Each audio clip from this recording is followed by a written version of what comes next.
Share.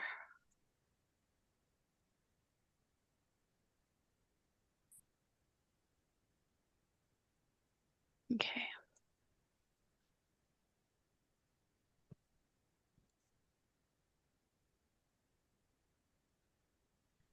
Okay, I'm gonna click start webinar and I'll just let the students know that we're gonna wait a few more minutes to see for everyone to join us.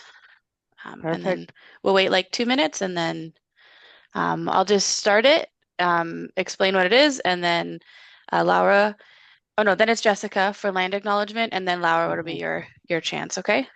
Perfect. Beauty, okay. I want you all know that once I done this, I want to leave the room because my day is packed. Okie dokie, no problem. Okay. Okay. But thank you all for this. Of course, yeah. Thank you for joining us too and getting this started. Okay. Anishinaabe, right? Anishinaabe. Yeah. Mhm.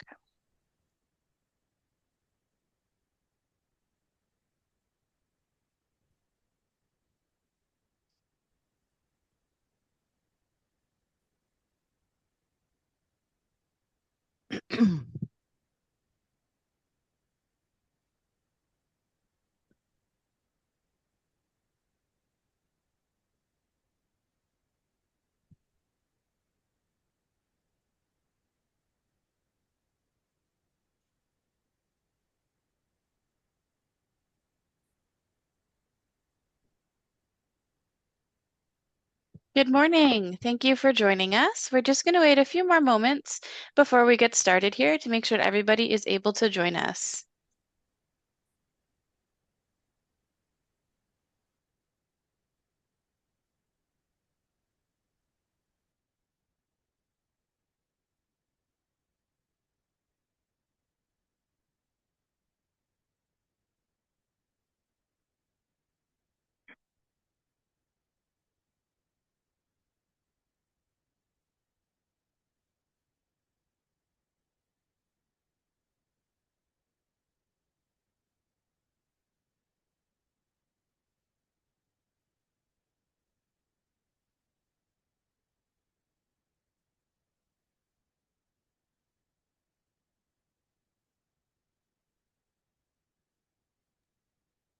After my words is you, huh?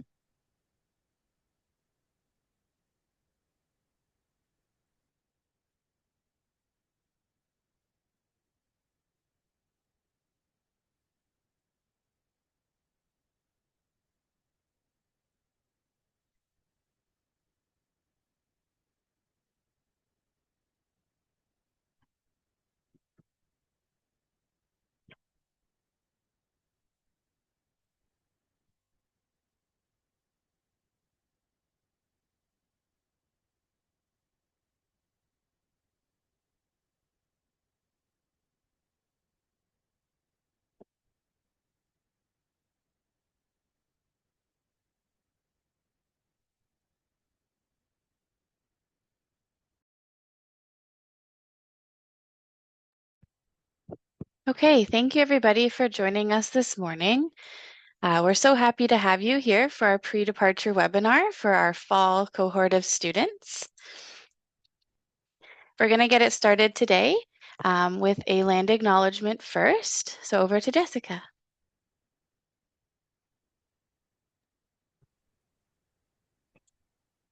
Good morning. As we begin this pre-departure session at Canadore College, we would like to take a moment to acknowledge the land we gather on.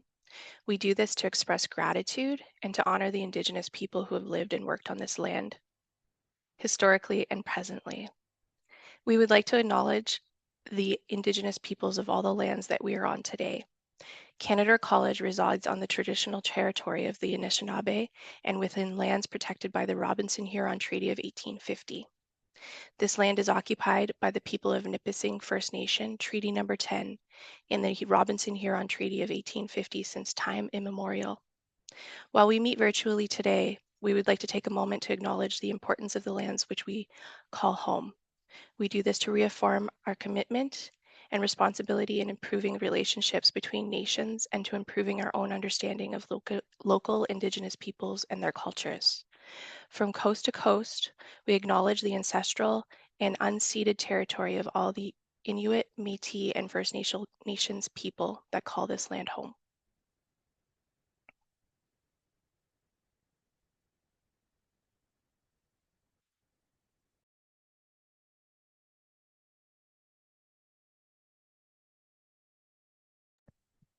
I think you're muted, Laura.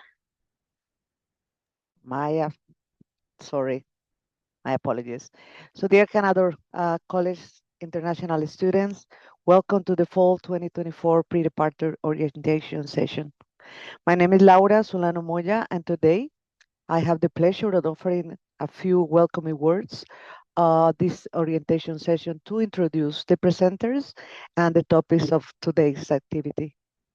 We have a pre-departure orientation prepared for you today. We hope that through this comprehensive session, you will be well prepared to arrive safely in Canada, register to your classes, understand what our local community is all about, and give and receive communication with your college effectively.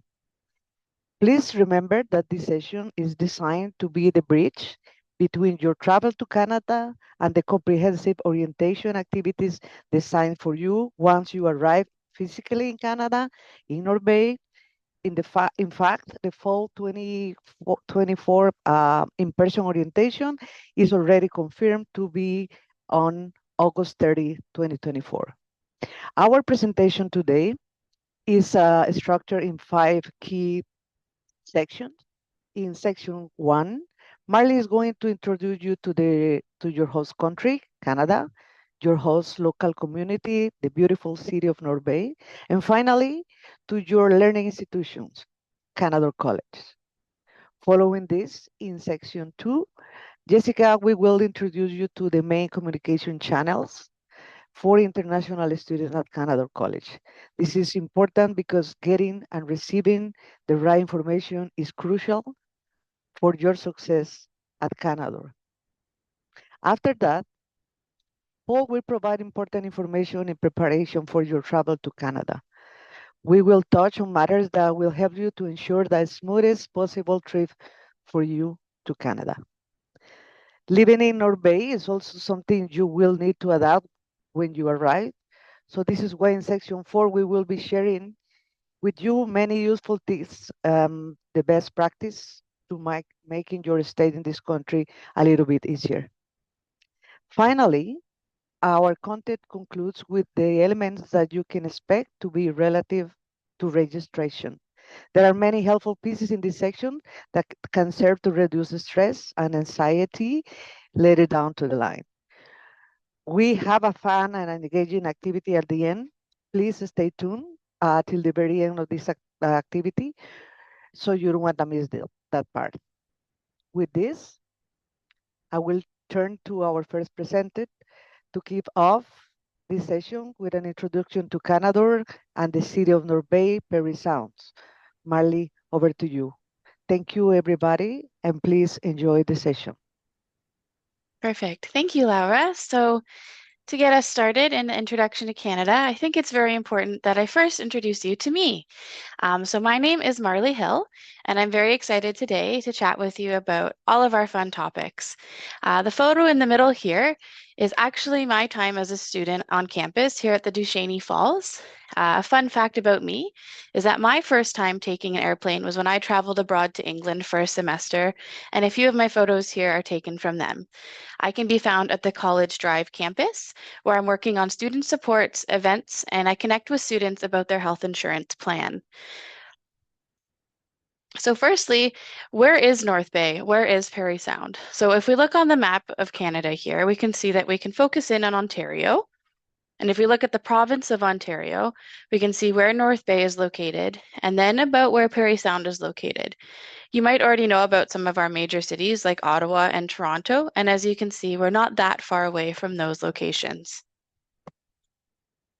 This is a little bit of what downtown North Bay looks like. This is where we are on another kind of map. And the city of North Bay is actually referred to as the Gateway of the North. The advantage of North Bay's location is that we're actually really close to many of these major cities, as I mentioned. We're located at the crossroads of the transcontinental highways, which provide a link to the south, north, east, and west for transportation and communication activities. North Bay is a vibrant, mid-sized city with beautiful scenery and a lifestyle that is very connected to nature and a number of cultural attractions. Being a diverse community, our students quickly discover that North Bay is a very college-friendly community. Residences are warm and friendly and proud of the culture and character of their respective communities. North Bay is a great place to live if you enjoy the outdoors, but want some larger city amenities while still staying in a smaller community. North Bay is also home to key waterways, rivers, and portage routes connecting Northern Ontario to other regions in North America. So as I was mentioning, we're not too far from different locations, and this can kind of give you a bit of an idea of that. So if we think about the city of Sudbury, we're about 125 kilometers away, or 78 miles, which is equivalent to about an hour and a half of driving time. You might also be interested in seeing Toronto, which I recommend in your time here to take a peek, see how you feel in the big city, with the kilometers being 345, miles 214, and about a 3-hour drive. If you're going even further south, you can go to Hamilton, which is about 394 kilometers, 245 miles or 4 hours, etc. So we also have Ottawa, Montreal, and London listed here. And I definitely recommend in your time as a student to do some traveling and explore these different major centers. Just a little bit of an idea of the different seasons here. We have 4 distinct seasons of activity, and as you'll be arriving, we'll be entering the fall season, where temperatures will start to vary. Hello. If you've Hi, Amil. Where the temperatures will vary, and if you've never experienced snow, you will get to experience that in our winter season. So once you've had the chance to settle in and begin your classes, we highly encourage our students to start thinking about and purchasing some warm clothing for the winter months. This is so you are well prepared and comfortable.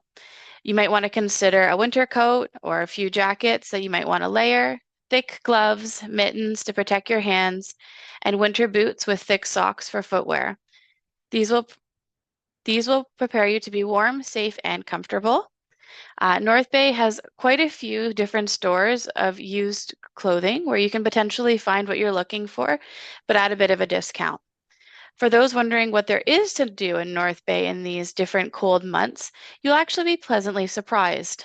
From our downhill cross-country skiing to ice skating, snowshoeing, snowmobiling, fishing on frozen lakes, to watching our own Ontario Hockey League's North Bay Battalion, there's so much to do and see. I would also recommend looking for North Bay community groups on Instagram or Facebook to get information on events and activities to keep you connected to others. There's also the North Bay and District Multicultural Center, which connects you with other international persons within our community. As I was mentioning, the temperatures are going to start to vary. So you can see here, we have our average seasonal temperatures for North Bay and Parry Sound, which are quite similar in their climate. On average, between the December to March time, it's between -9 degrees Celsius or 15 degrees Fahrenheit. In April to June, it's about 10 degrees or 50 degrees.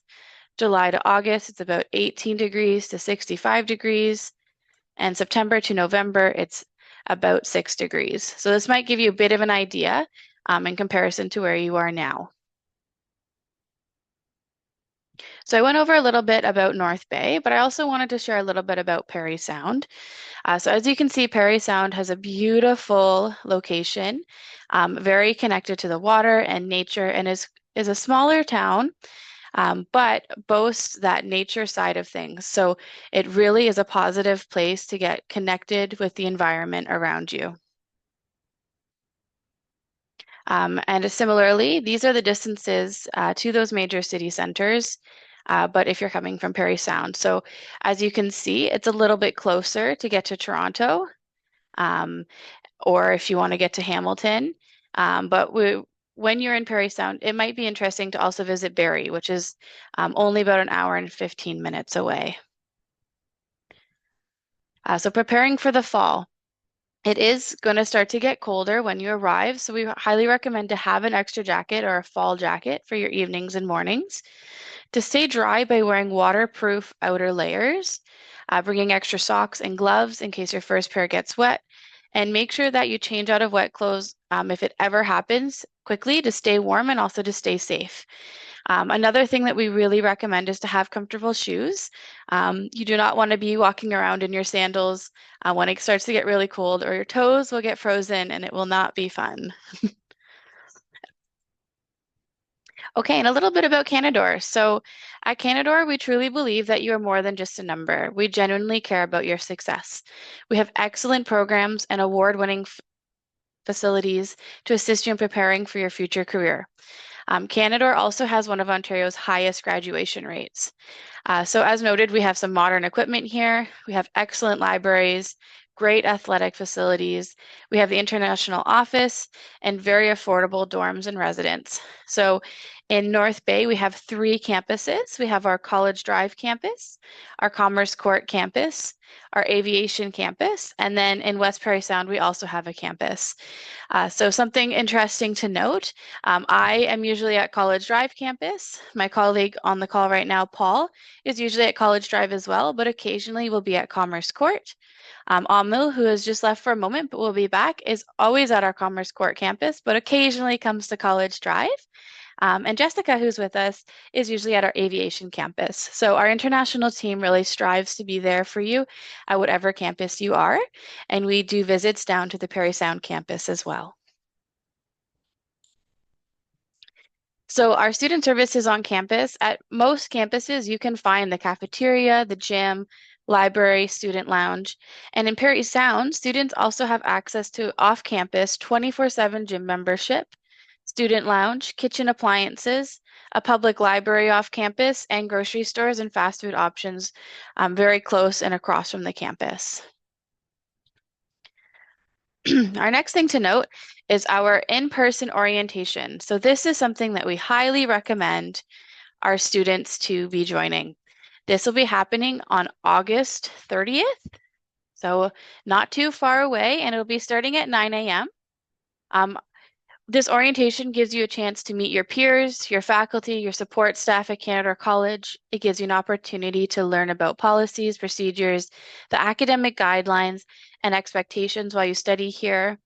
And if you're unable to attend the orientation, you'll still have access to those frequently asked questions and the international office at your campus. However, we highly recommend that you come. Make sure that you've had some sleep before you come because it's a fun-filled day and we are so excited to have you join us for that. And with that, I will now pass off to my colleague, Jessica.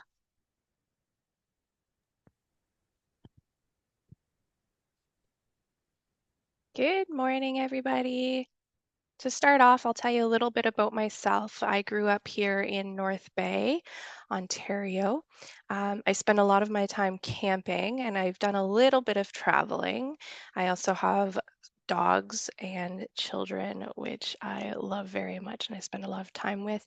You'll find me at Aviation Campus, though I am not an aviation genius. I am just here to support our international students. So if you're here, come say hi.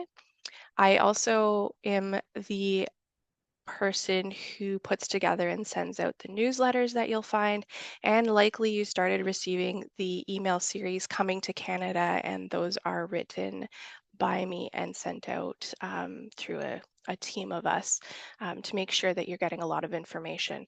You'll see that there's a lot of information here that you are getting by email or that you will get, and those emails will be a little bit more interactive in terms of being able to click links and access the information that you need. So we can move on. So today I want to talk to you about the communicating with us or finding the information that you need. And the first thing we need to talk about is finding the correct information and using reliable sources. So it's really important that you avoid misinformation. There's a lot of things out there on YouTube, WhatsApp, whatever else, whatever other social medias people use, that may not be correct. So it's really important that you verify the information that you're finding, whether it's in terms whether it's related to your study permit, being a student here in Canada, or if it's related to your classes at Canadore, anything in between. It is everybody's responsibility to make sure that the information you are accepting and the information that you're sharing is correct. Um, if you're not sure, you can always reach out to the international department. You can walk in, you can come see us, or you can send us an email. You can also speak to your professors, and websites, use websites. There's official websites like Canadore's official website, IRCC's website.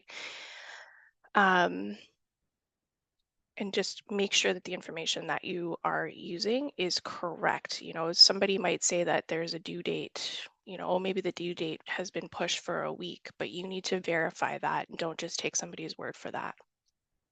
So we'll move on.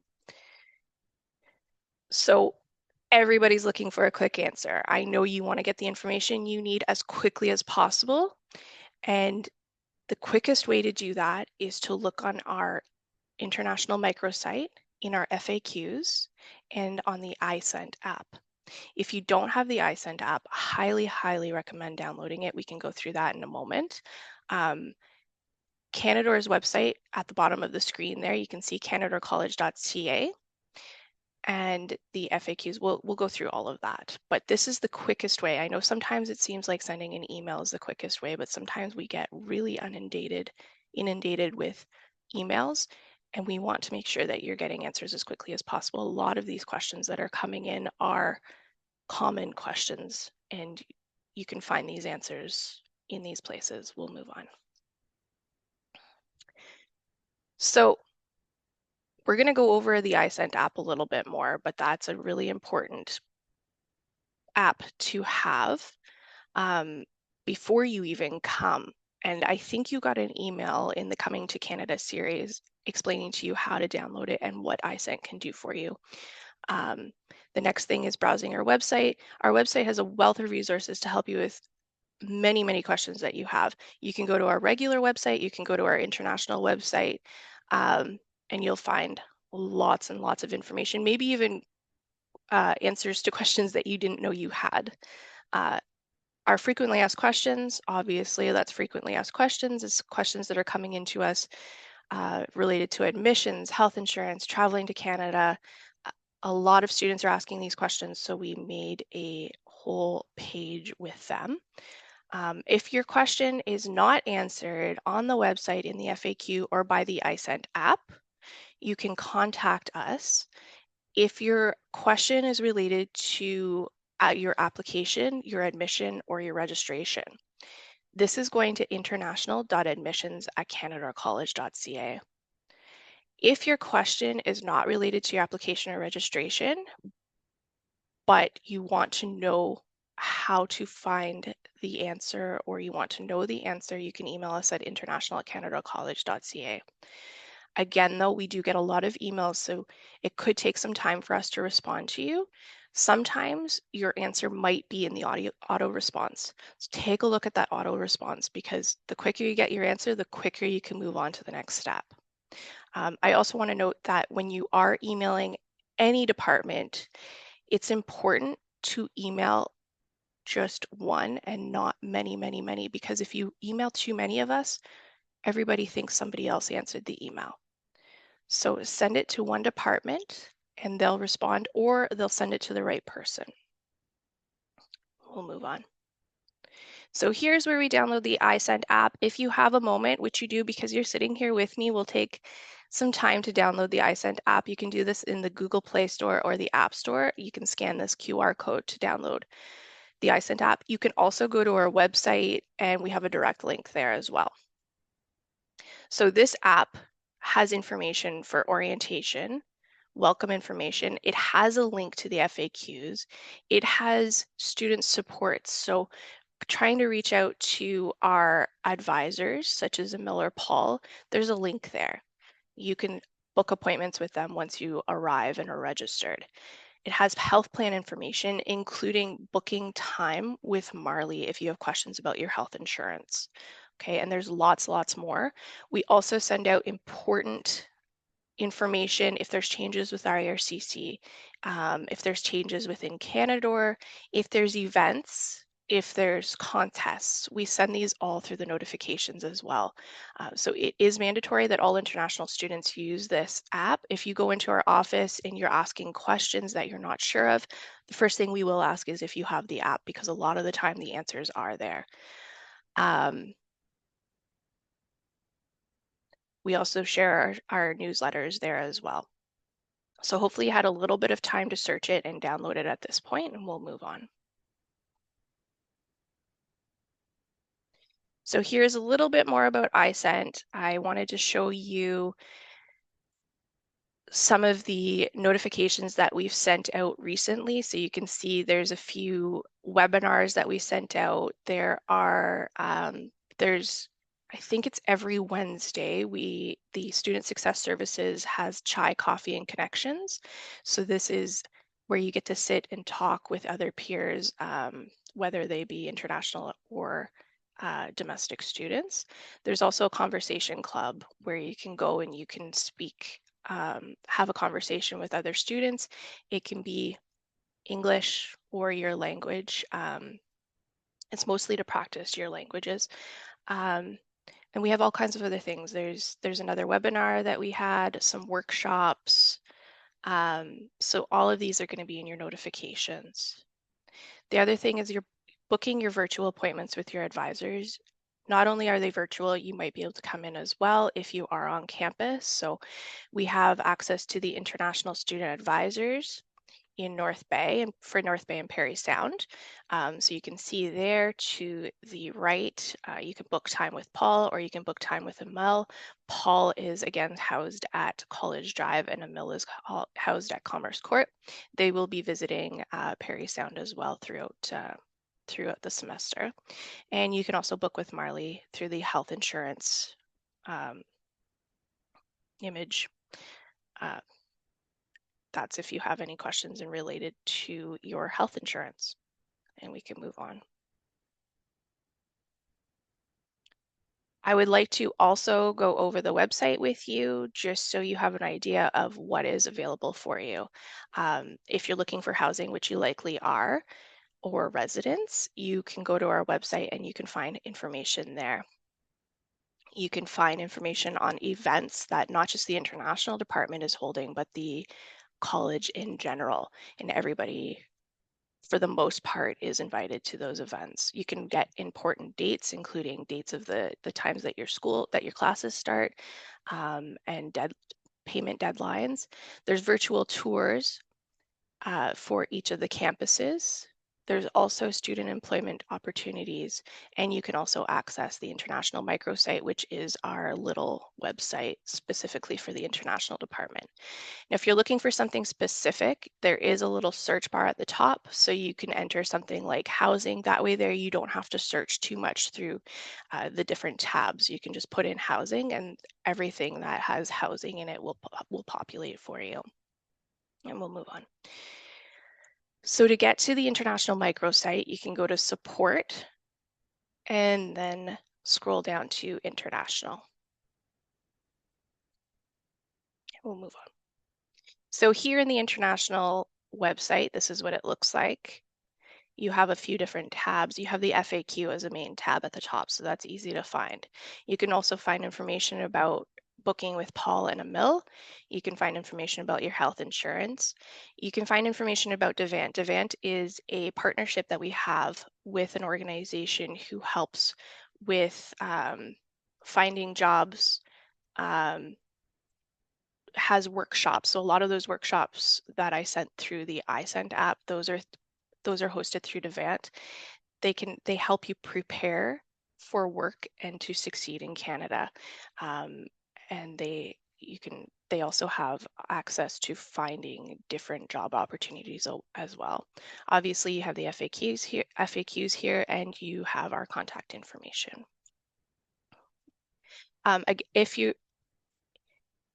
If you are, sorry, Marley. If you are looking for something specific, such as iSent, which is instead of having to go through the tabs or searching through the website, you can click the little spyglass as well and do your search. And we can move on now. So this is a sample of the FAQs. So there's information about attestation letters, which you likely all have already, traveling to Canadore or Canada, information about registration. So if you have questions about your registration, which will likely be coming out very shortly, you'll be getting an email.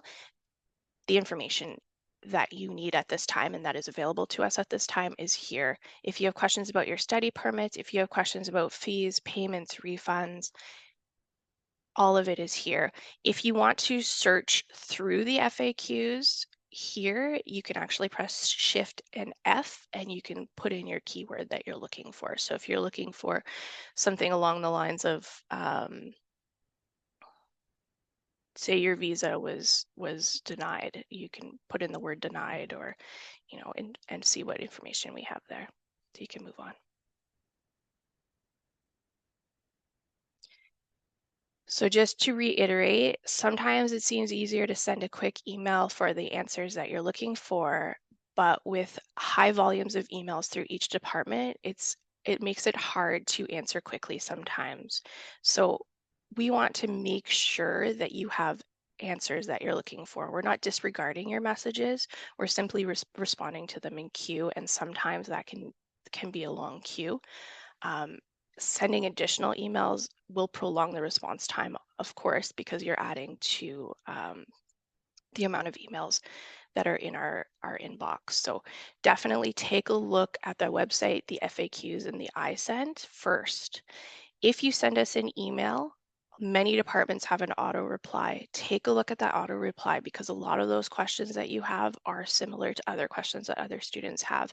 And either the answer will be there or it might direct you to the right place. So I hope that was helpful. I hope you find the answers that you need, and I hope you have a successful study time here at Canadore. Thank you.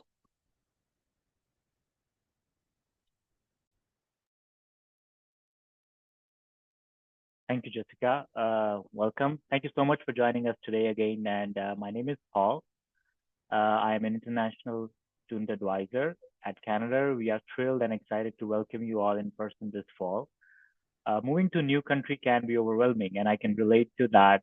But with good planning, your transition can be smooth and enjoyable.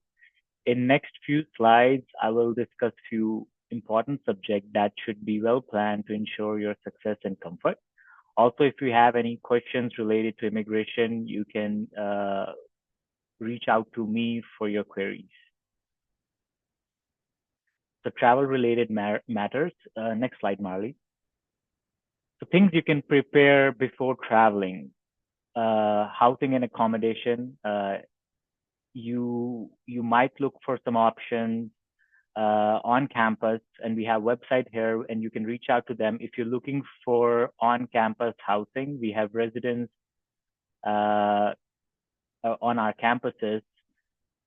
In some cases, you will like to go with off-campus housing, and the way you can find is use Marketplace, Facebook, Kijiji, rental.ca. These are the places you can find housing which are closer to your campuses and then that fits your budget. We've also seen some students that when they are coming to North Bay, they might not be able to get the housing they need, and they will have to accommodate themselves with temporary housing like hotels for on a weekly or a monthly basis until they find their desired, rented place. Another thing you can do when you are coming to new country is network with other students that are coming around your area or any students that are already here at North Bay through WhatsApp and Facebook groups. This is a great way to learn and network and make friendships. For Parry Sound campus, we have a dedicated group because it's a small town. We have a close community ties, and then There's a Facebook group for students that accommodate each other's need.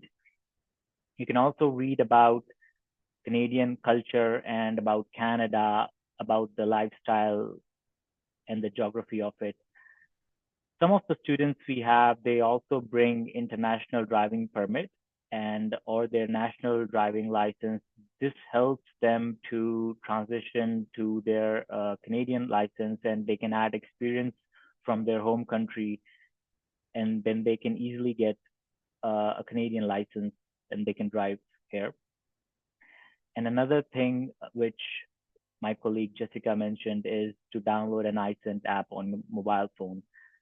We do come across some students who are here with us for some time but don't have iSent app, and we encourage every student to download it because it helps them to stay updated with any changes that are either happening in immigration or any workshops that we are doing in seminars, anything that can help them with their transition in North Bay or Canada.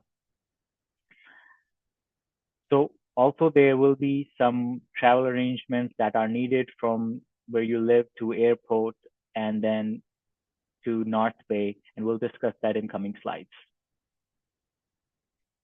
Okay, so booking your flights and transit.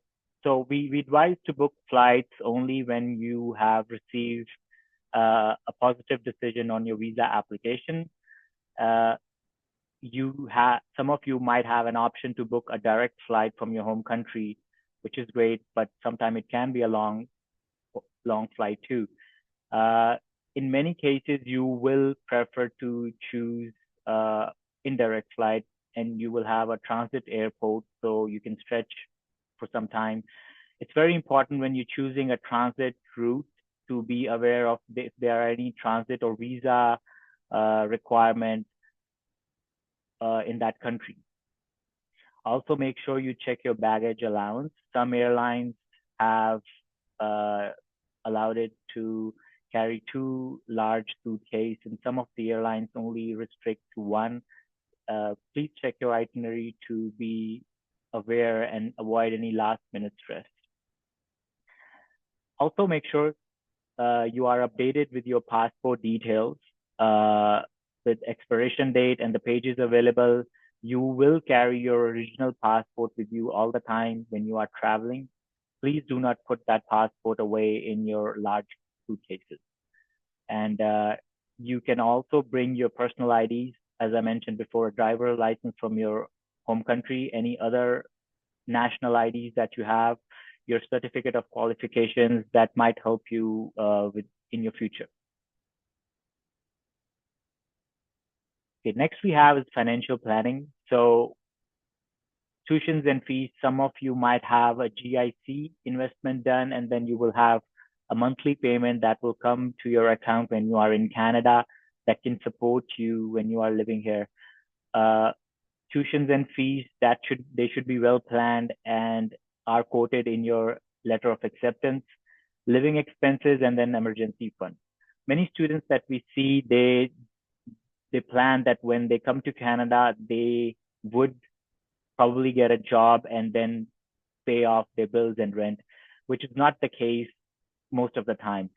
Be prepared that when you come to Canada that you have available financial resources if you don't get a job, and then you are able to pay your tuition, living expenses, and other bills or utilities.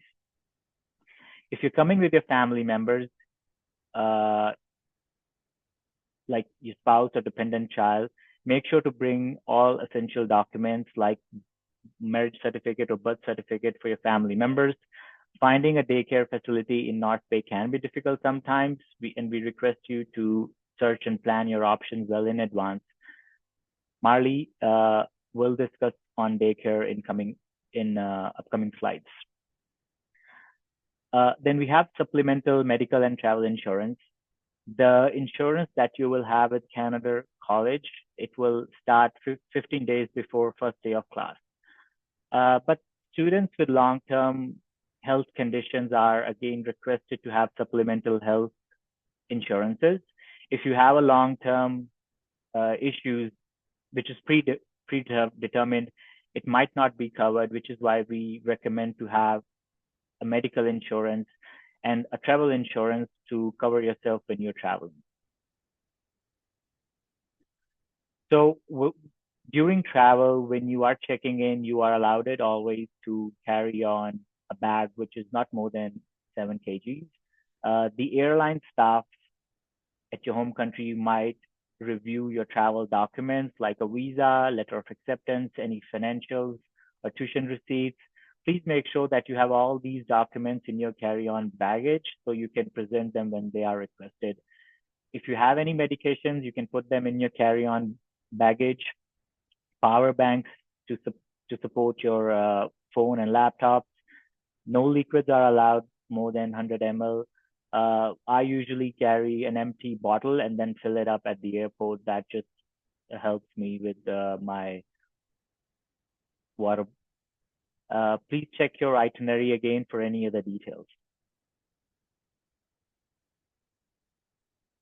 So things you can bring and things you cannot bring to Canada when you're traveling. You can always see the guidelines, airline guidelines and your itinerary.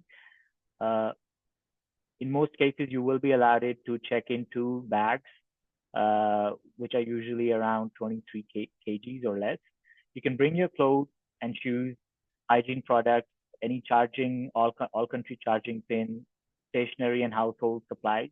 This will help in your financial planning and budgeting. So you don't have to spend any initial amount when you come to Canada for clothes and any household supplies if you're well planned with this.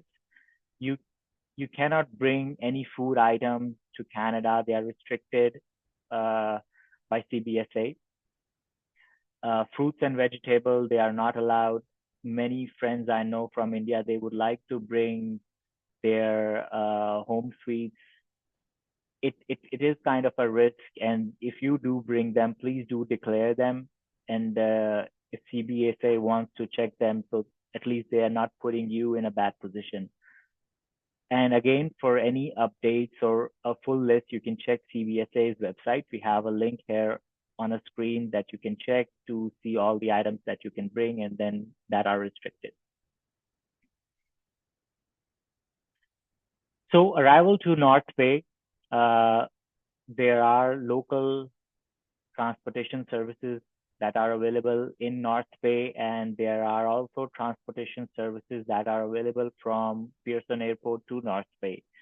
So Jack Garland Airport is our local airport, and if you do get a chance or if you are planning to arrive at this airport, you can use these 2 taxi services, and then they can help you to go to your next destination if you have housing in place. If you are going to land at the Pearson Airport, we would advise you to take a look at the map of the airport that can help you when you arrive to navigate through different exit points. And again, you can follow the signs at the airport. So from Toronto to North Bay, there are 2 services that are available. One is Ontario Northland, that are buses run by province that can take you from Toronto to North Bay. You can book this service well in advance by going on their website. And then there are also some private service available. Northern Airport service, it's a van-based charter service. They have student pricing as well. So if you have a housing in place, you know the address, and you are landing at Toronto Airport, these are the services you can take to come to North Bay. In many cases, I know like students, they have 1 or 2 friends who will help them, accommodate or, help them with a ride share. Next slide, Marley. So if you are going to arrive, or if your home campus is going to be Parry Sound, then you also have some taxi service, which is a local taxi service in Parry Sound. There are carpooling service that is offered by Canadore College. If you are planning to carpool, we suggest you to look at this website, and then you can register yourself as a passenger, or in some cases, in future, if you do get a chance, you can also provide this service. Again, for Pearson Airport, we recommend to take a look at their map so you can plan your journey. So, and another service we have from Toronto to Parry Sound is Ontario Northern Land buses. They have service which runs from Toronto to Parry Sound with the student pricing again, and you can book their ride on their website.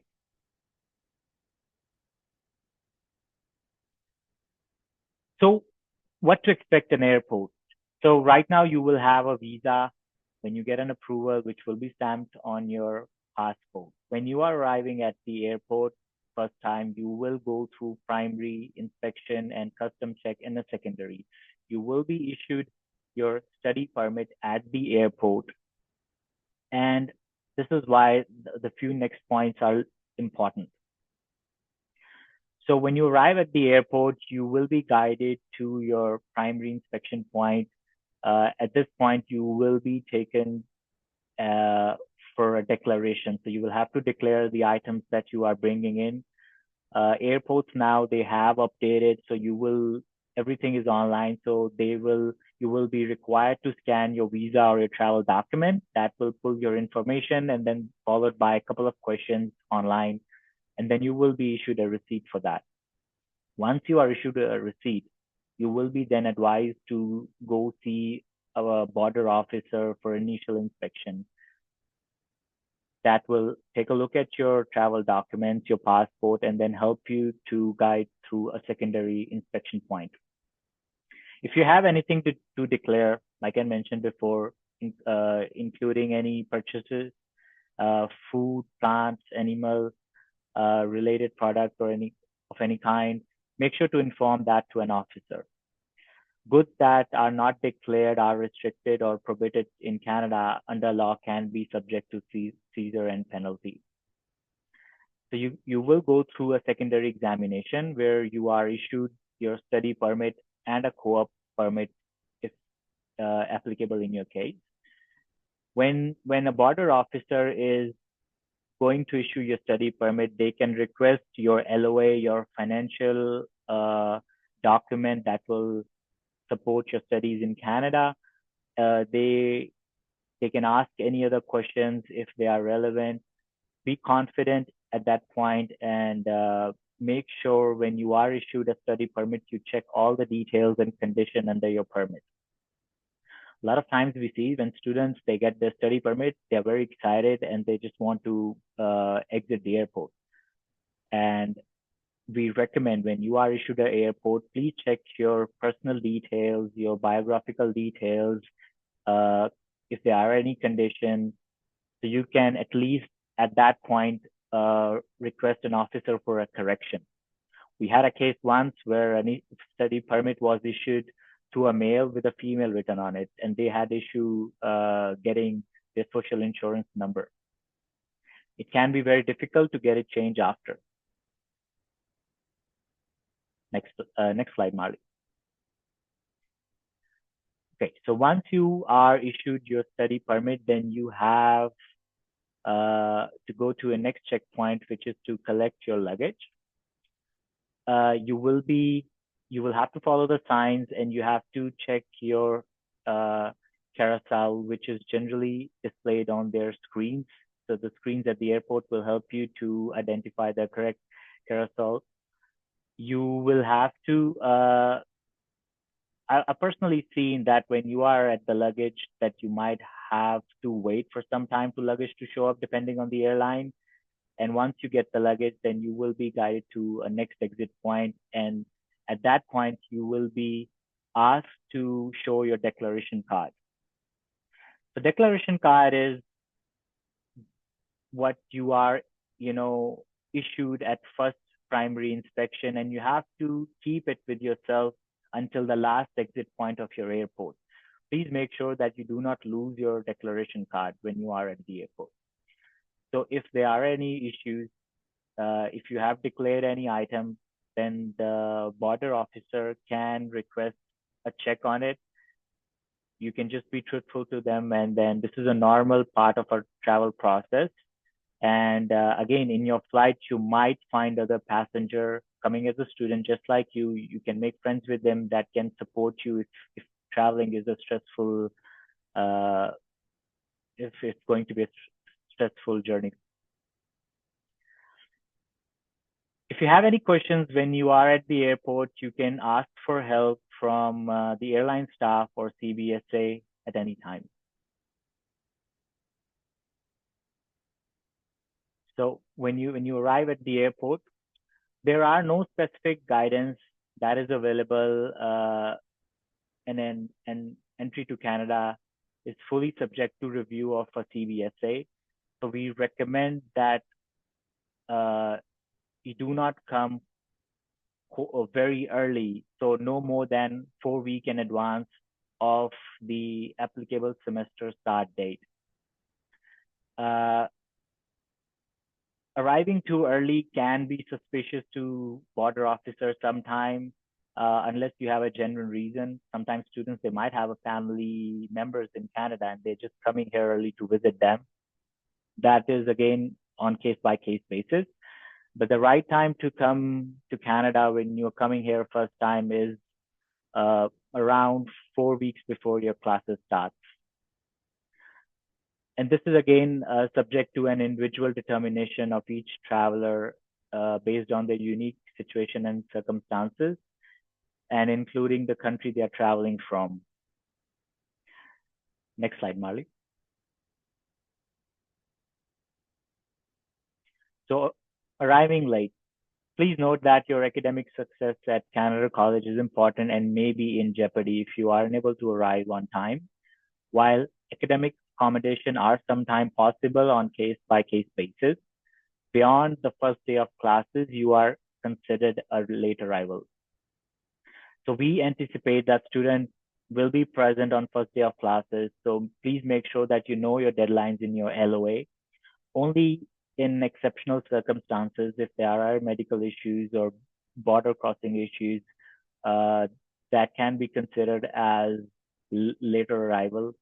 It should be noted that failing to receive a study permit on time is not considered an extreme circumstance. If a student is arriving late, they are at risk of losing their admission.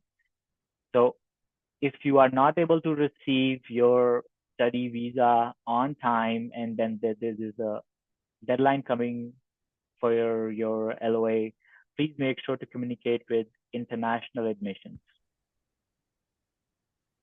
Next slide, Marley. Okay. Awesome. Thank you, Paul. So I will be doing the Living in Canada portion. I just wanted to reiterate, in Jessica's portion, it was very important to download iSent, and she'd mentioned a link here. So I'm just sending that link in the chat for everybody. And a big thank you to Paul for all those travel-related matters that are really important as we start this journey. So when we come to Canada and settling here, there might be something that happens which is referred to as culture shock. Culture shock is like a roller coaster, and it's often noted in 4 different stages. The first stage is the honeymoon stage. This is when the culture is new, it's exciting, and you're positively surprised by your host country. Everything is so amazing.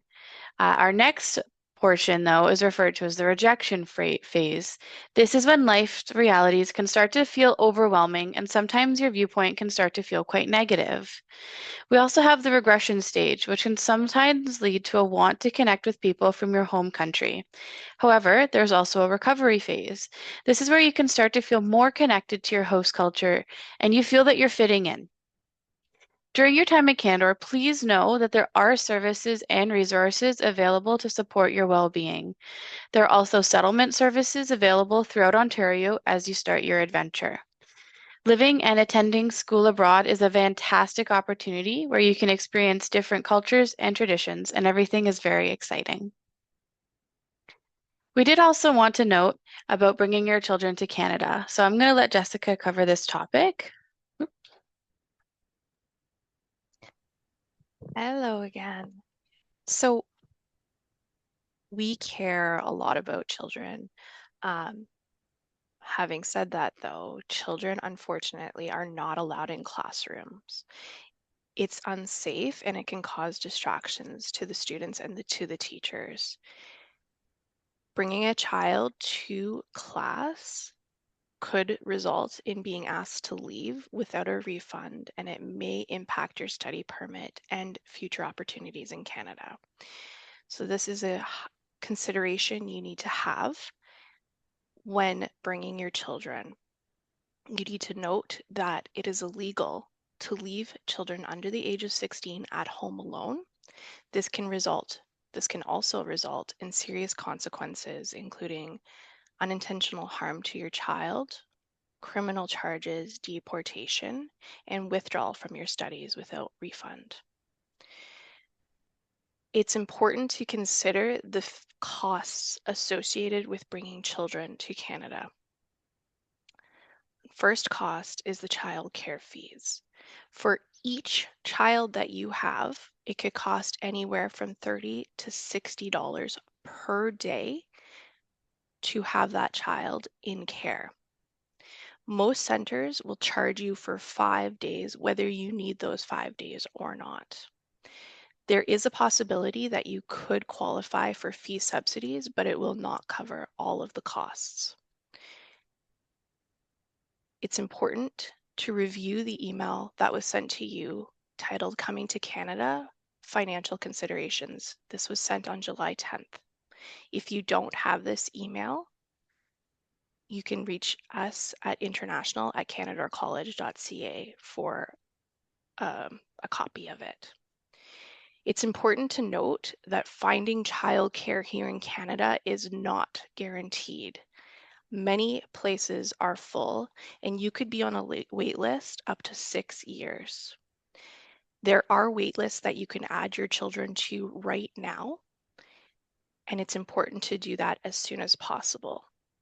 There will be an email coming on Monday, I believe, titled Coming to Canada, Bringing Your Children to Canada.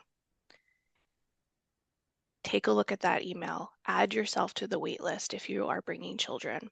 It's also important to note that you could add 3 children on there if you're bringing 3 children, but you're not guaranteed to find childcare for all 3 of those children. If you have school-age children, it's important to get them on the list for school as soon as possible. But you might still need childcare if your classes go after 5:30 p.m. because most childcare centers close by 5:30 p.m. This also brings into light the fees that may be associated with transportation. When you do find childcare, if you do find childcare, it might not be close to your home or close to the school, and you might not have very many options, and you'll have to find a way to get your child to their childcare and for you to get to school. This could add to your charges. Again, this was outlined in the financial considerations email. Keep an eye on your email next week for more information and links to help you with this. If you have any questions, please feel free to email international@canadorecollege.ca. Thank you.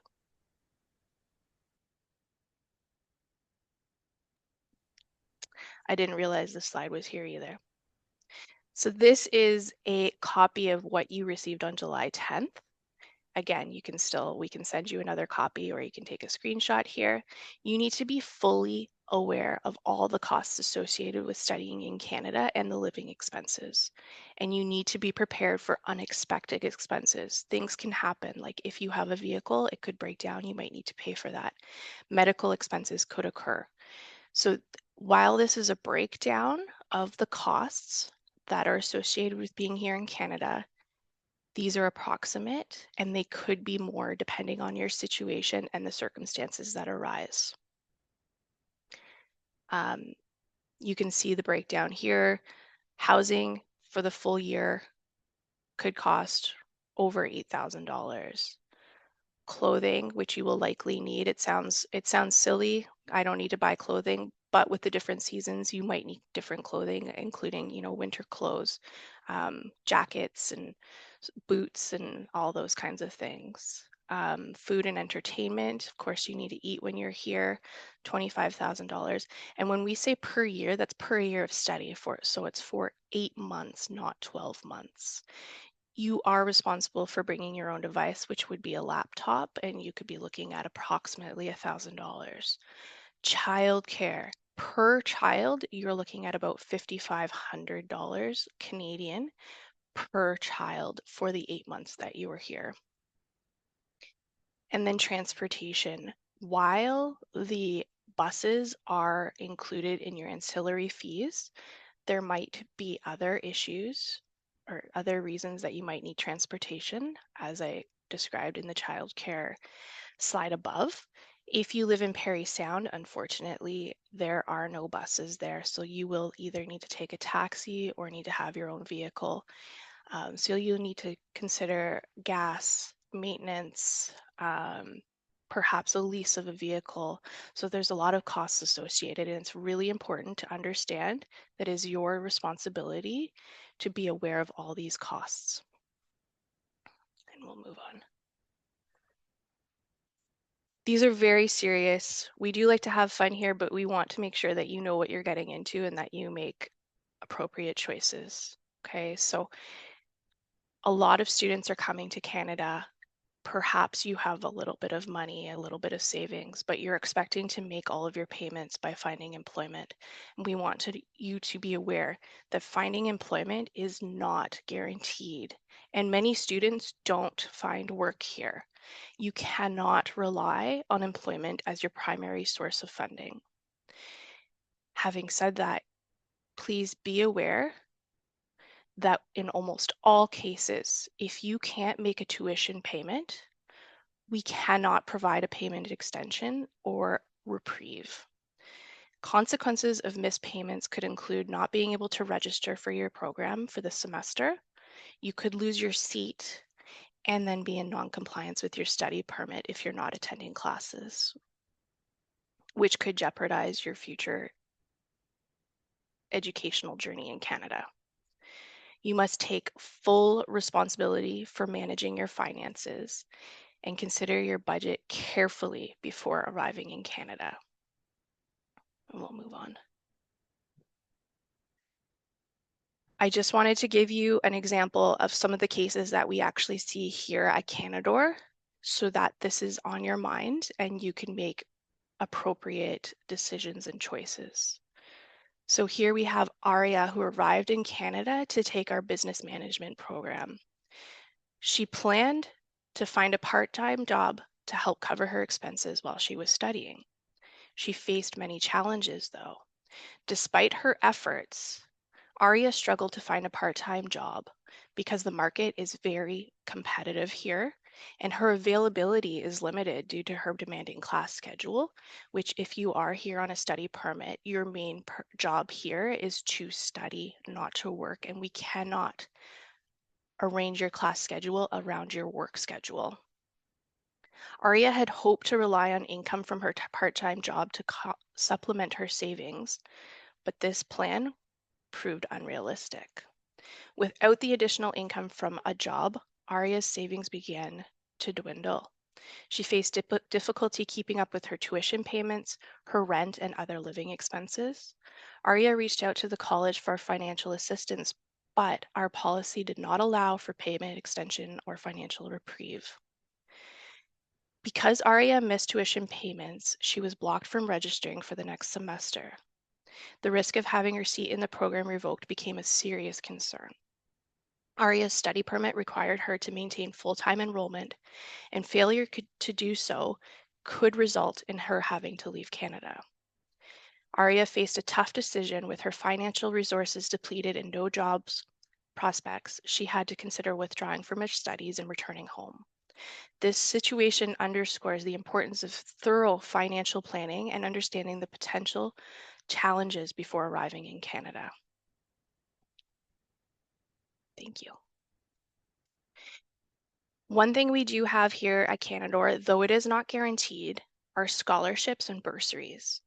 Anybody who is eligible is welcome to apply to these. You have access to them through our website. We have scholarships open from November 1st until January 26th, and our bursaries are open from October 1st to October 28th. Noting that these are not full scholarships, nor are they full bursaries, and they may cover simply a portion of your studies, and they are not guaranteed. They are competitive. Thank you. Thank you, Jessica, for covering those important topics. We're now going to look at housing. This in particular is for North Bay. In North Bay, we have residence options, which most are located very close to the College Drive campus. Living in residence provides a community of students and many facilities such as internet, on-site laundry, hydro, all your utilities are covered. Residence also has community connections, and the benefit of having that is so important to be able to connect with other students right where you're living. You do, however, have the option to secure housing off campus. We also have different places of worship, both in North Bay and in Parry Sound. There are many options for those places with their different spaces for different faiths. We would highly recommend taking some time to research the lists here and see if there's anything that is of interest to you. So for North Bay, you can find this at the North Bay Immigration website, and in Parry Sound, you can find it at the Town of Parry Sound website. When you arrive, you'll probably have access to your phone, and you'll want to be accessing it as soon as possible. So you're going to need a SIM card. Luckily, there are apps like WhatsApp or Messenger, but the SIM card can really help make sure that you have access throughout your whole time here. So there are different phone companies in Canada. Some of these include Fido, Koodo, Virgin, and Rogers that provide networks in Canada and have international talk time plans as well based on your needs. When you do go to get this, you will need your photo ID. It's also important to have somewhere to bank. In Canada, there are 5 major banks: Scotiabank, TD Bank, CIBC, RBC, and BMO. These banks can offer various accounts with similar plans and benefits, and you can research to see what may work best for you. Again, you will need photo ID and likely proof of residence and enrollment when opening your account. It is important to ensure that you have Canadian dollars, as this is the common currency, and it is advisable to come to Canada with at least $200. There are options to exchange currency here as well. When you're here, you're also going to need some groceries. So international grocery is increasing in diverse food populations in North Bay and in Parry Sound. Most grocery stores have additional diverse aisles with some items that you may recognize from home. Some examples of grocery stores in North Bay include No Frills, Independent, FreshCo, Walmart, Spices Village, Bulk Barn, and Food Basics. It is important to take into account your housing location in relation to the closest grocery store to you. In Parry Sound, we have No Frills, Sobeys, and Walmart, as well as farmers markets. We have quite a few diverse restaurants here in North Bay, and sometimes you just don't feel like cooking. And in those instances, we have a really great diversity of options. So you can see here, we have my Thai Palace, we have Taza Berlin Donair, the Sub Place, which is Greek, Poke Bar, Chinese restaurant, some curry. So there's quite a few options for if you want to have something after your classes that you're not making, right? We also have some options in Parry Sound. So there's some fish and chips and curry, Yana's Cuisina, which is Filipino cuisine, Caribbean cuisine, etc. Moving on now to our health insurance timeline. So it's very important that our students incoming know that you have an emergency recovery grace period. So that means 15 days before your classes start, you will be covered with your coverage from Canadore College. Upon your arrival, you'll have your first day of classes, and often orientation is this day or very close to it, where there will be a more in-depth explanation of your benefits. And then we have the 10-day count. This is when health insurance is emailed to students. So By this, I mean you will start your classes and then approximately 10 days to 15 days, business days, you will then get your policy and your access to your account where you'll get an email from GuardMe that will note how to set your password so you can access your policy and download that card to your phone or laptop. I do want to note that this is an emergency travel medical plan, so some items are not covered. Examples of exclusions during your stay in Canada can include plastic or cosmetic surgery, expenses from your home country, claims resulting from drug or alcohol use, elective or non-emergency medical treatments, medication that is commonly available without a prescription. And we also would like to note that this plan is comprehensive and covers the cost of an ambulance, maternity expenses for pregnancies that start during the term of your policy, an annual eye exam, and a physical exam. This plan also covers you anywhere in the world except in your home country. So here's a little bit of an idea of some of that coverage, as I was mentioning. So if you have an emergency and you need to go to the hospital, which the hospital is very close to our College Drive campus, you would have 100% of eligible charges covered.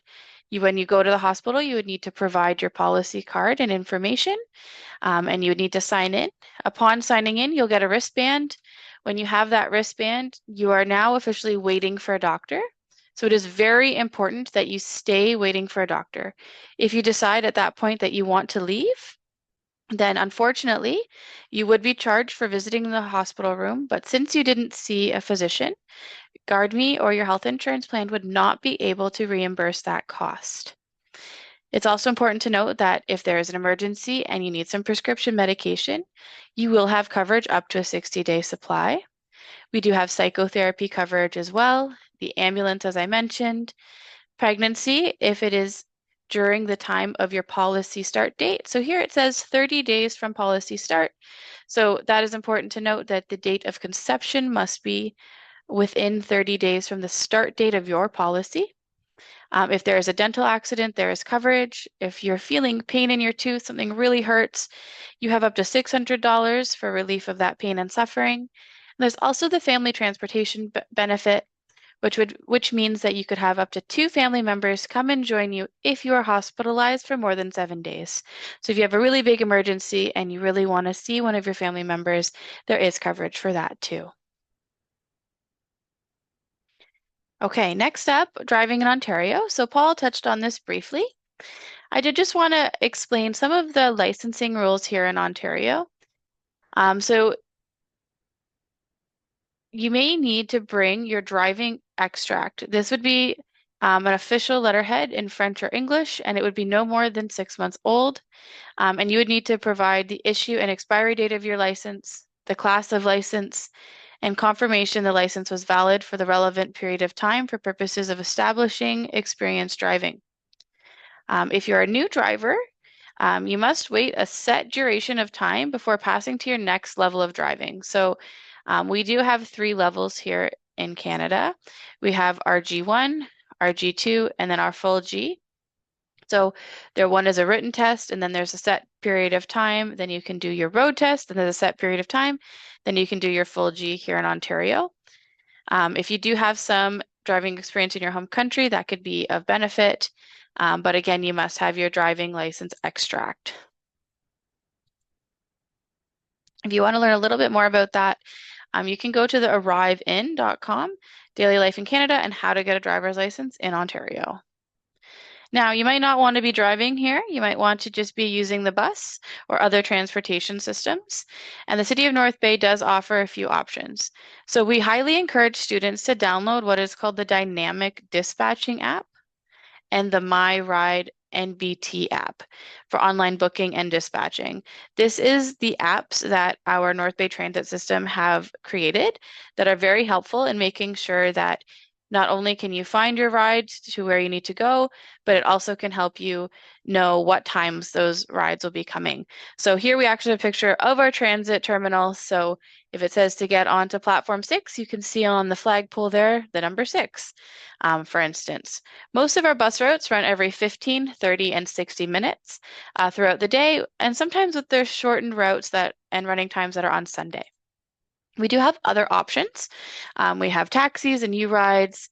You need a cab. There's lots of biking and a very plethora amount of bike trails in North Bay, and a lot of things are within walking distance. So as I mentioned, those apps, we have some QR codes here for you if you'd like. So the MyRide North Bay app here on the left, and then on the right, the dynamic dispatching app. They will provide real-time arrival information for you and track those buses so you know when they're coming. I highly recommend to have those apps, especially when you're traveling in the winter, because sometimes it can be really cold out and you want to know when is that bus coming so you're not waiting too long at the bus stop. Within Parry Sound, we also have some transportation options. So we recommend to walk as many places as you can. A lot is within walking distance. Biking is highly recommended as well. You may want to take a taxi. One positive here in Parry Sound is that there's a flat rate of $12 within town limits. You can also use your own vehicle as traffic is quite calm in Parry Sound. And the campus also has the carpooling program, which can help you pair with other students who are commuting to and from campus. All right. Thank you so much for listening to my portion here. I hope you learned something new. And I'll now pass it off to Amal.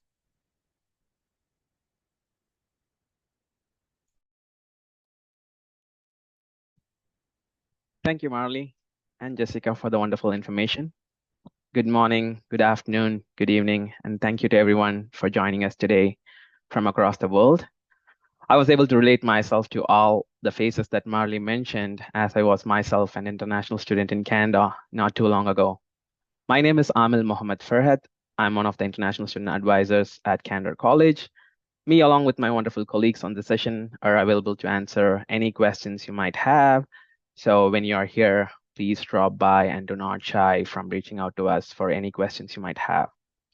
I want you to continue to pay attention, as this information I'm going to share is very crucial and important for your success at Canadore. So here, the first pick on the top left, you'll see that that's where I'm at. I'm at the Commerce Code campus primarily, and you're always welcome to say hi when my door is open. And as Jessica pointed out, you can book an appointment with me through the iSent app. And these are some of the fun activities that I've indulged in my time here at Canada. The Nipissing Lake is awesome at North Bay, like mountain biking along the trails, skydiving, skiing on the Nipissing Lake. These are all some activities that you might also get to experience when you're here, and I hope you really, really do. So I'm going to be talking about registration-related matters. First, registration, as some might be thinking, I have accepted the offer and I have an LOA, so I'm going to come start my classes right away. And you walk into your campus, say it's a College Drive campus, Commerce Code campus, or a West Parry Sound campus. You will not have a classroom for you to go to if you do not register for your classes. So before registration, we have to understand how you can get to registration. So we have a 3-step process here, even to get you ready for registration. The first step is you have to upload your visa. Uploading your visa on the OCAS portal. So if you do not have access to the OCAS portal and you are working with an agent, make sure once you get your visa stamped on your passport, you send a copy to your agent who can upload it on the OCAS portal for you. And step 2 is study permit. When do you get your study permit? As Paul explained earlier, you will be getting your study permit at the port of entry. So you will not have your study permit right now in your home country. you will have the study permit only upon reaching Canada at the port of entry. So this port of entry is the first airport that you reach or enter Canada through if you're taking a transit or a connecting flight. Again, a reminder to thoroughly check your study permit when you receive it on your hand for all details. Again, as Apollo's very elaborate on that, make sure there is no errors in details on your study permit. And if there is any that you may find, please talk with the officer and inform them of the error. Do not hesitate to point out any errors in your study permit. Now, once you have that study permit, the second step is to upload that study permit on the OCAS portal. Again, if you do not upload your study permit, you will not have access or able to register for your classes. You have to upload your study permit. If you're working with an agent, make sure you send your agent a copy of your study permit who can upload it on the OCAS portal for you.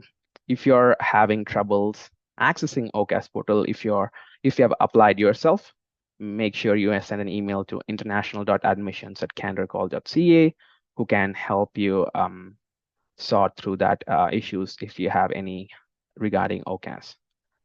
And finally, after you upload your study permit, the team here will be able to review that study permit and let you access to register for classes.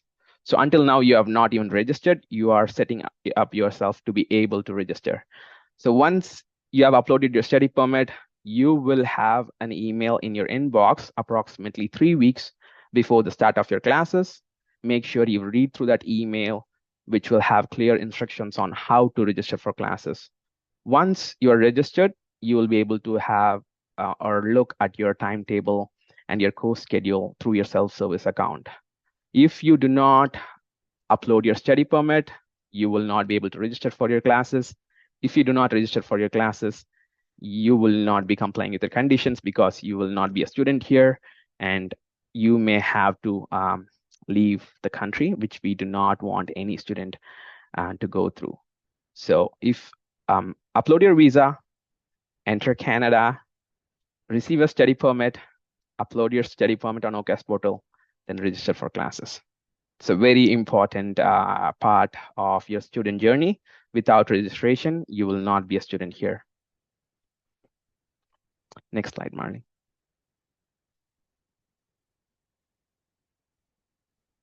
So this is a situation which we do not want any student to be in again, study permit refusals, but it is not the end of the world if there's a study permit refusal.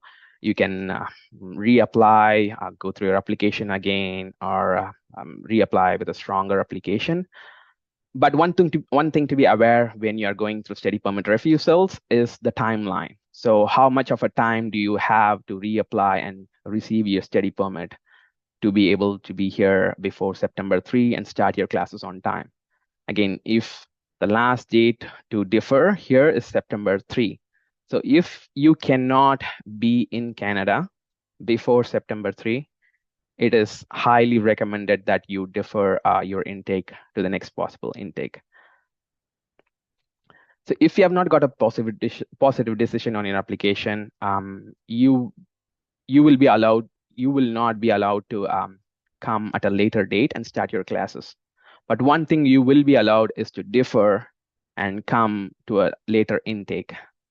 So do not worry that if your application is getting approved after September 3 with IRCC and you get a visa at a later date, do not worry that deferring your intake to the next possible intake will anyway jeopardize you coming into Canada or starting the program with Canadore at a later date.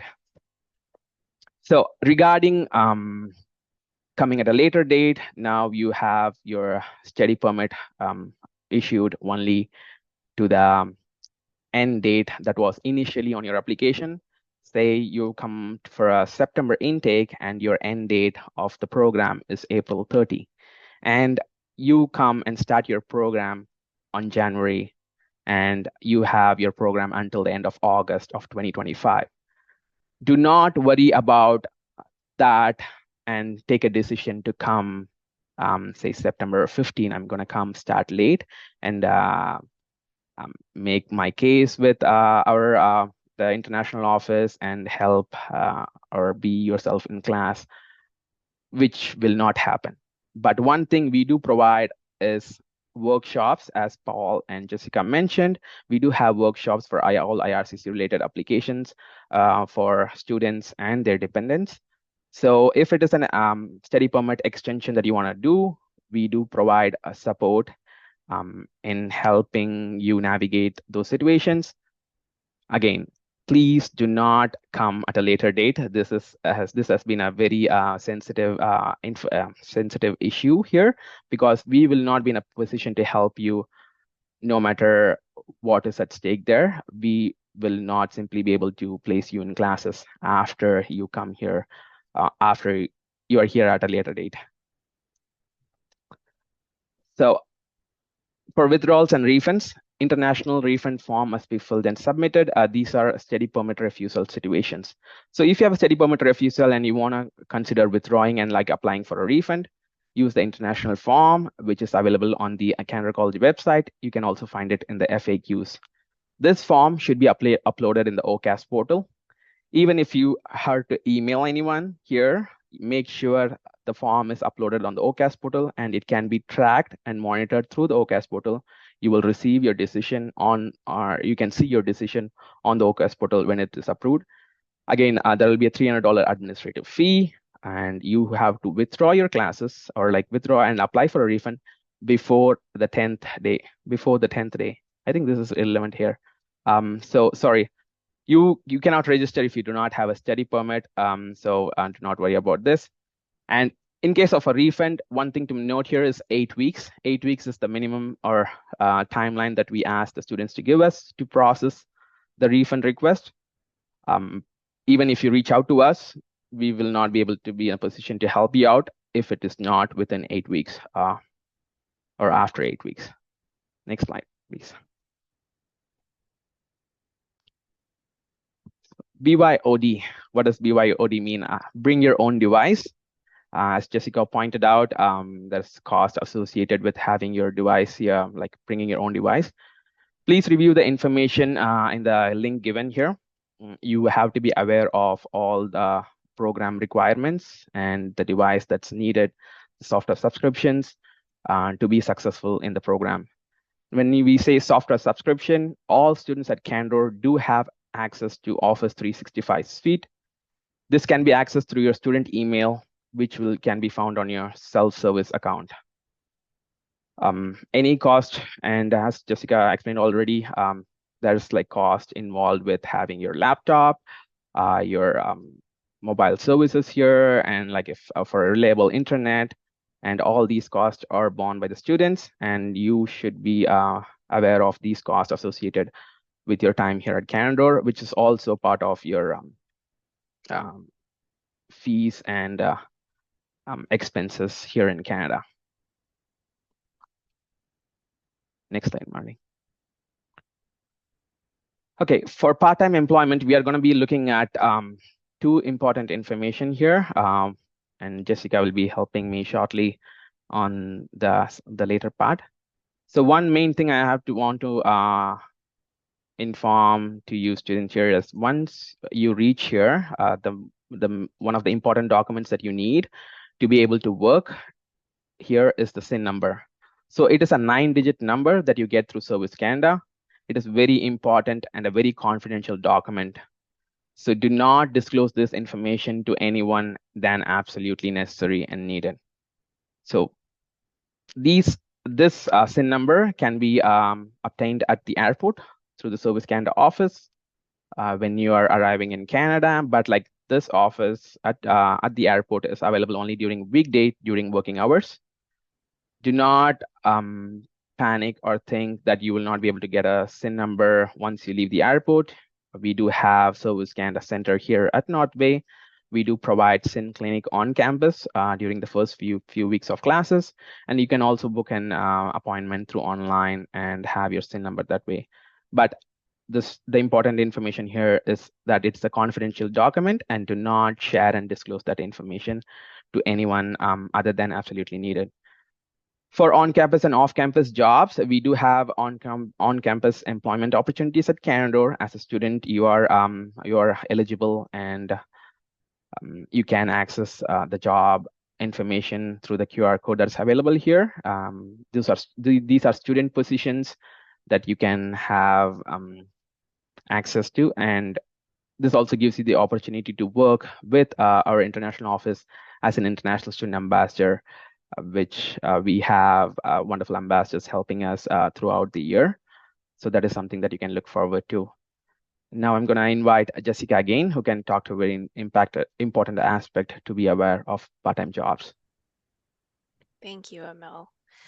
All my parts are not fun, but we just want to make sure that your time here is successful and that you're aware of everything that you need to be aware of. So right now, I'd like to talk about job scams. Unfortunately, we have had students who have been victims of job scams, sometimes in the form of providing money for a job and then losing their money. So I wanted to talk about the red flags and the warning signs. These can include requests for personal information and banking details over the email, phone, or text messages, pressure to respond and act quickly to a job offer, promises for high salary for relatively simple tasks. So if it seems too good to be true, perhaps you can reach out and see if it seems like a scam, and lack of verifiable contact information. So what can you do about this? How can you find a job and not worry? First thing to do is research the company. So before you apply, make sure you research the company that you're applying to. Check their website, read reviews, and verify their contact information. Beware of unsolicited offers. So these are offers that come in out of the blue. This doesn't happen in Canada for the most part. Legitimate companies do not send job offers out of the, I don't know if out of the blue is a good word, but unless you applied for a job, you shouldn't be getting a job offer. That would be a warning sign. Use reliable job platforms. So you can see we have the Canadore website that you can go to. We have Devant, and I'm going to show you another one coming up. Make sure that these are well-known search sites, but even then you have to be vigilant because scammers can sometimes bypass these platforms and security measures. So if it seems odd, make sure you either report it or ask questions to, you can ask the international department, professors, or friends. Never ever pay for a job. Legitimate employers will never ask you to pay for an opportunity to work.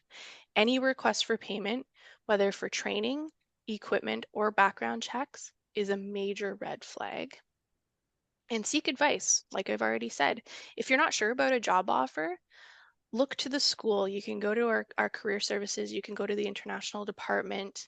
You can ask your professors, other professionals that you may know. Keep an eye on your email for the Coming to Canada series email that focuses on jobs and job scams. There will be more tips and links included in that email. And we can move on.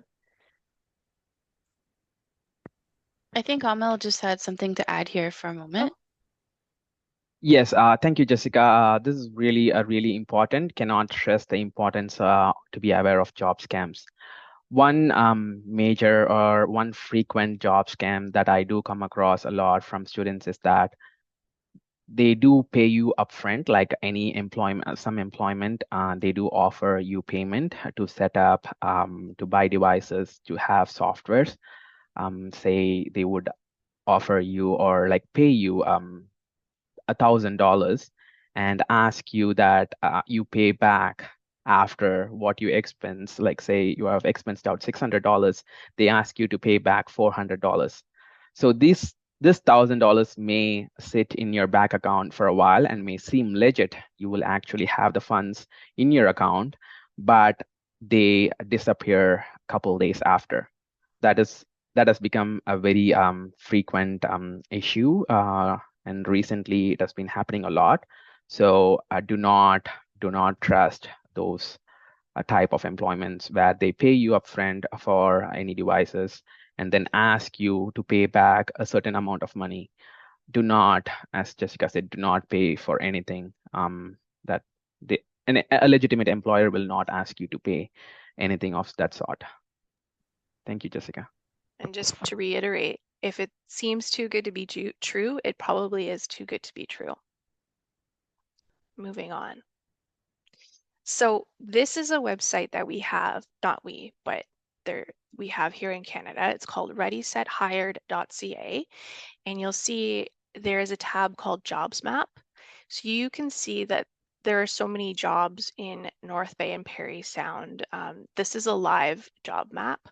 So there are quite a few jobs, but remember, 643 jobs, there's probably at least 3,000 people looking for jobs. So while it looks like there's a lot of jobs, like you can find one, it is competitive, okay?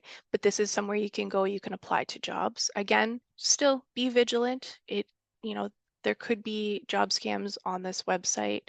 And if you do see something that seems like a warning, you can contact them or you can contact us. So good luck on your job search. Okay, we are almost to the end of the slide, or end of the presentation here, or almost, I should say. So first week of classes, we cannot wait to have all of you here with us. And during the first week of classes, you might find one of us or one of our colleagues from other departments in the hallways helping you with wayfinding and any questions you might have. So feel free to ask us. It can be anything from your first day or something that you experienced on your way to the campus or something that you have encountered during your travel. Please do not hesitate. Please reach out. And during the first week, you can expect an introduction to all your classes, which will outline the rest of the semester in terms of assignments, important dates. So make sure you note down all these information and be proactive, make new friends. That is another important aspect. As much as academics is important, there is this transition and cultural part. So make sure you are making new friends. If you feel that you cannot talk to someone, drop by our office, come say hi. Again, when in doubt, come ask us. Do not feel shy. So next slide. Okay, as Mari and Jessica talked and explained earlier, this is the QR code for Family Matters webinar. You can scan and register now. I will give you a moment to scan this QR, which will take you to a Zoom sign up page, and make sure it is on July 24 at 9 a.m. Eastern time. I know this might be different time zones and like different times of the day for you, but these are very valuable and important information that will help you set up to be successful here when you're in Canada. Okay, moving on. Again, almost. This is where the fun part is. We get to test you, see who listened and who did not. I'm going to ask you to take out your phones and our computer to connect to our Kahoot game. I just want to mention while we're waiting for everybody to open their Kahoot, we do have students who come here sometimes, and as Marley had talked about, feeling lonely. But we do have volunteer opportunities here at the college, and we always welcome students to come in and speak with us. And there's the conversation club, there's the coffee on Wednesdays. So make sure you're joining these events and volunteering and spending time at the college. It can really help you feel more at home and like there's more like a family and friends around you. And we're so excited to have you join us. And please try to make sure that you're here for August 30th at least, to have time to get to your classes, get yourself settled, and of course to join our orientation where you can meet all your fellow students, okay? So I'm going to pass to Amal here for the Kahoot, so get your phone ready, and you'll be competing with us, so let's see if you can beat us. Thank you, Marley. And Kahoot is a fun way as an interaction game. You might also see this in some of your classes. Okay, we do have students joining us. Oh, we have a future student. Awesome.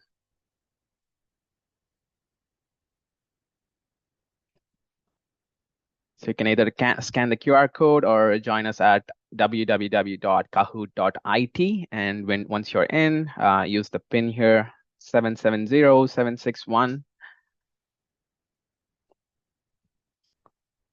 Oh, we have Marley in there. And Jessica is going to be co-hosting this Kahoot session with me.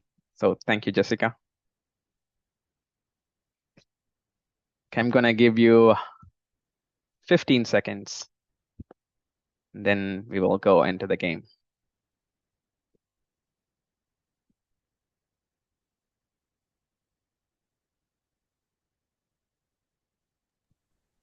Okay, 10 seconds. We have about 70 students here with us. Maybe we'll just extend that time a little bit. We only have 23 there, so. Okay. Yeah. Point well taken, Marley. Thank you. Yeah, good. We're going to have 25 students here. Yeah, VC students.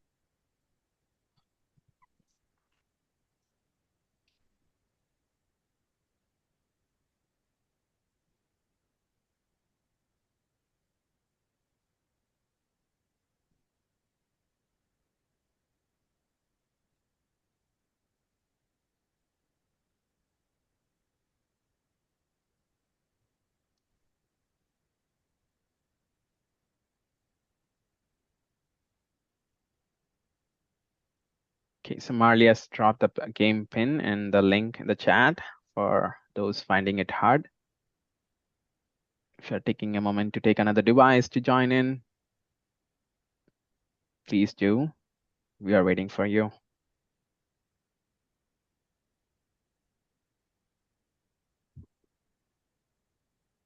Okay, we have 38. Oh, 37, someone dropped out. Okay, I'll give you 10 more seconds and then we go in.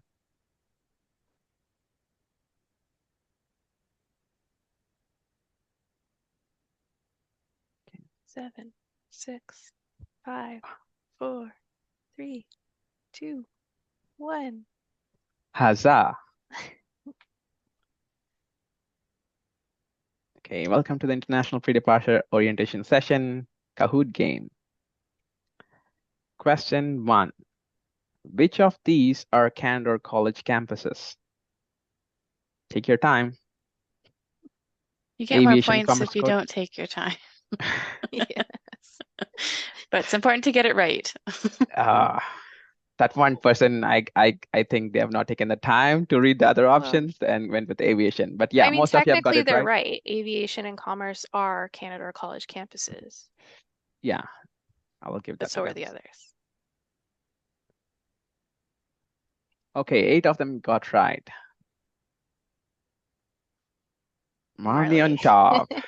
Come on, we have to beat Marley.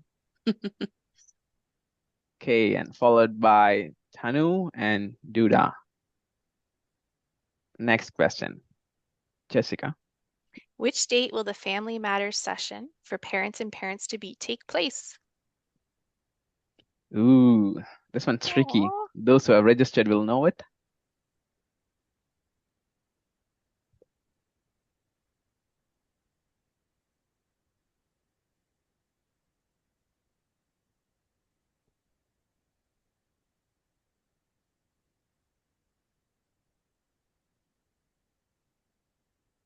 July 24th.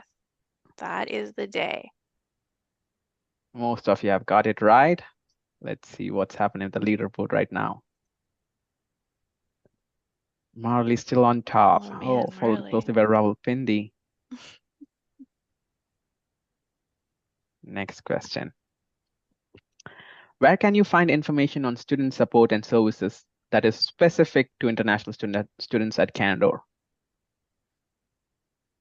So not just any information specific to international students at Canadore. At Canadore. Awesome. Most of you have got it right. So those who said social media, no. Facebook and Instagram, no. International microsite. OCAS I portal is mean, where, if you're using Canadore College's official Facebook page, then sure. yeah, the trick question here is specific to international students. So international students, yeah, like you can find information on Facebook, just to be very But aware of. official pages only. Mhm. Okay, let's see the leaderboard right now. Go do Ooh, that. we have a go do that.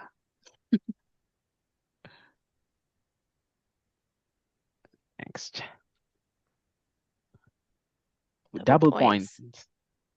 I have my offer, letter, visa, study permit, and came to Canadore College. Where do you find your class schedule and timetable?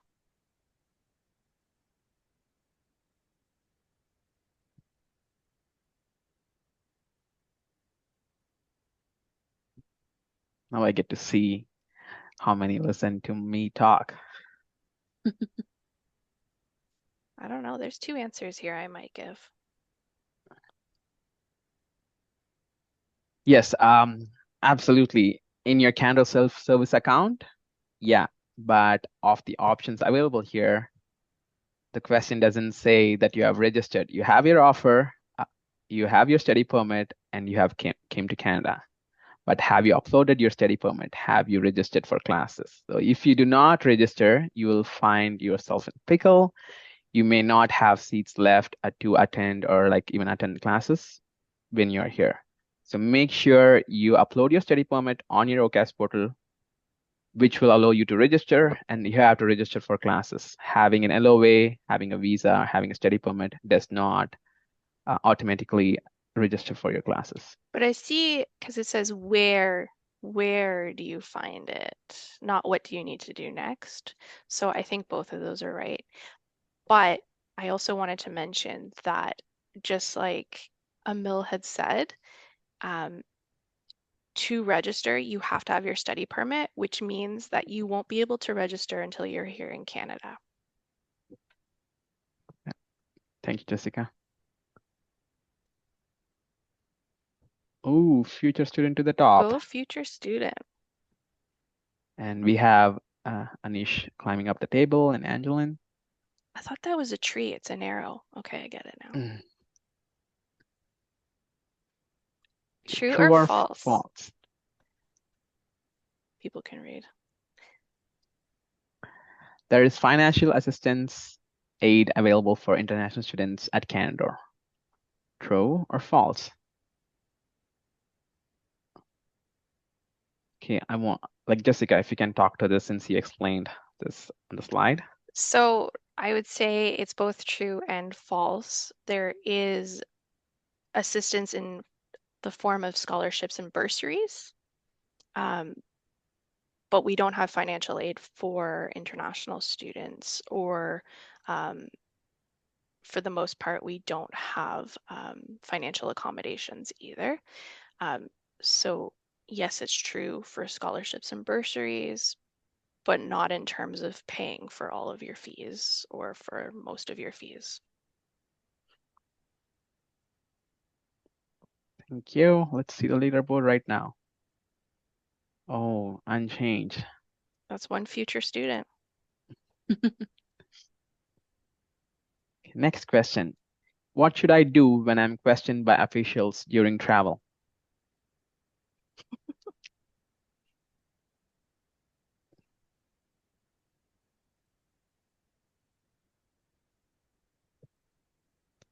Ooh. Ooh. Oh, Most I of you see have some got it right. jokers here. Be confident and answer truthfully. Yeah, just they might not be testing you on anything rather than like if you have the information true or not. So please do answer truthfully because any wrong or incorrect information may maybe considered misrepresentation, and that might land you in trouble. So be confident and answer truthfully. Still future student at the top. See Tanu climbing up the ladder. Next question. True or True or false again? false? Double points. I can defer my offer more than once. True or false?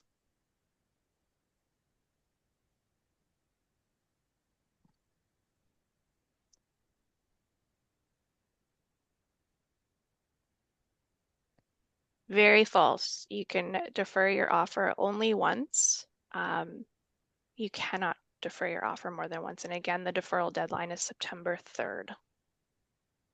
Awesome. Oh, we have a new leader. Duda. Go Duda. Next, we have a word cloud. What is the 9-digit secure and confidential number from Service Canada that is needed to work in Canada?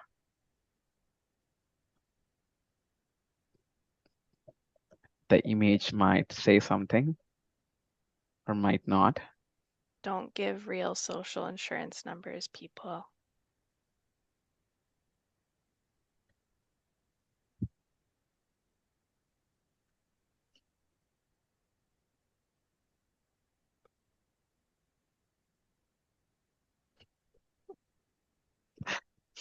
Jessica, you guessed it. But not that. Not that. Not. Sim And is close. SIM is close, yeah. So, but yeah, SIN number. That is very secured and a very confidential number. Do not hand it out to anyone than absolutely necessary. Social insurance number. True or false? Carry all documents, including letter of acceptance, fee receipts, port of entry introduction letter, in my cabin baggage. True or false?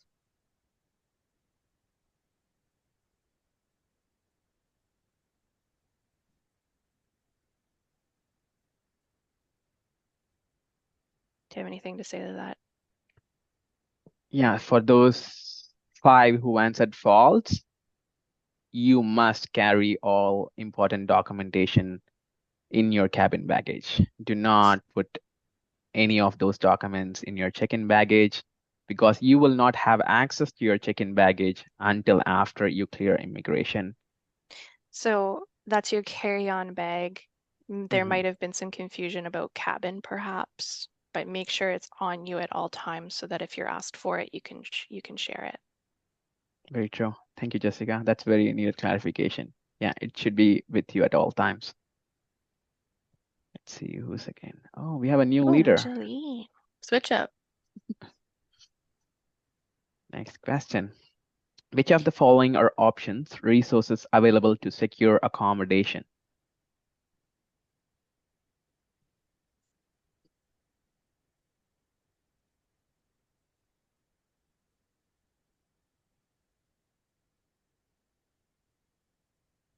Yes. Okay, So as it's Jessica all of said, it's them. all of them. So You will be getting, as part of the Coming to Canada series, you will be getting an email shortly, if you haven't already, about finding housing here in North Bay. And it will also go over housing scams as well. Keep an eye on your email. oh, we have a new leader, Tanu back to the top, closely followed by Angeline. We do have 2 more questions. Let's see who gets it.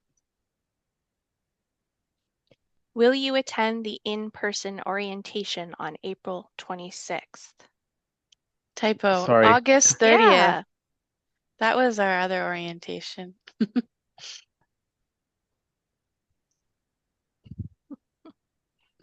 Either way, the answers are right, I guess.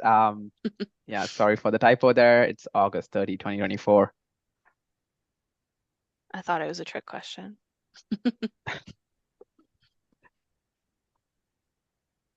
On Since everyone fire. got future student trying to climb up. What is the most important thing to consider before traveling?